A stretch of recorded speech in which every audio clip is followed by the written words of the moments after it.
অনেক বছর আগে যখন আমি খুবই ছোট ছিলাম তখন এই কাঁঠাল তরকারিটা আমার খাওয়া হয়েছে। এই তরকারিটা এত বেশি মজা সেটা আমি তোমাদের জাস্ট বলে বোঝাতে পারবো না। আজকে বাড়িতে আবারও এই তরকারিটা রান্না হয়েছে দীর্ঘ অনেক বছর পর। তো এই তরকারিটা রান্না করার জন্য কি কি ইনগ্রেডিয়েন্টস লাগে বা আমরা কিভাবে রান্না করেছি সবকিছু শেয়ার করব আজকের এই ভিডিওতে।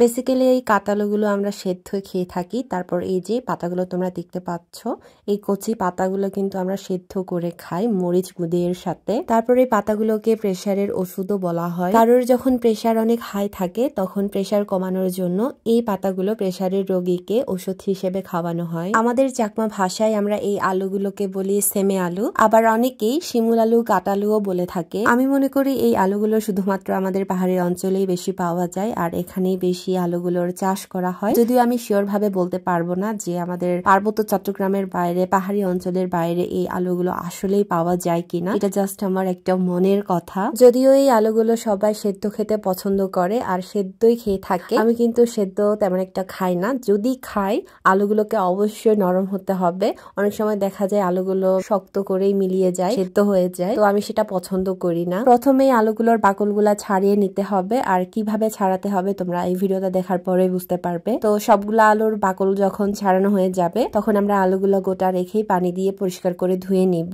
আলুগুলো ধোয়ার পরে পিস করে কেটে নিব। তবে একটা কথা মাথায় রাখতে হবে যেন পিসগুলো ছোট না হয়, কারণ আলুগুলো রান্না করলে অনেকটা গলে যায়। আলুর সাথে রান্না করার জন্য আমরা এখানে নিয়েছি তাজা চিংড়ি। তো এই তাজা চিংড়ির পরিবর্তে তোমরা মন চাইলে সুরি শুটকি অথবা চিংড়ি শুটকিও নিতে পারবে। চুলায় হাঁড়ি বসিয়ে দিয়েছি, তেল গরম করে নিব। তেল গরম হয়ে গেলে দিয়ে দিব পেঁয়াজ কুচি, তার উপরে দিয়ে দিব চিংড়ি গুলো, দিয়ে দিব অল্প করে আদা রসুন বাটা, তারপর মরিচ বাটা, লবণ, হলুদ পরিমাণ মতো। যেহেতু আমরা এটা তাজা চিংড়ি দিয়ে রান্না করছি তার জন্য আমরা এখানে অল্প পরিমাণ জিরা বাটাও অ্যাড করেছি। চিংড়ির সাথে মশলাগুলো ভালো করে মিক্সড করে নিয়ে ঢাকনা দিয়ে ঢেকে দিব। তারপর অনেকক্ষণ রান্না করার পর আমরা দেখব যে চিংড়িগুলো অনেকটা বাদামি কালারের হয়ে এসেছে। তখনই আমরা এখানে অ্যাড করে নিব শিমুল আলুগুলো। আলুগুলো দেওয়ার পর চিংড়ির সাথে ভালো করে মিক্সড করার পরে আমরা আবারও ঢাকনা দিয়ে ঢেকে অনেকক্ষণ রান্না করব।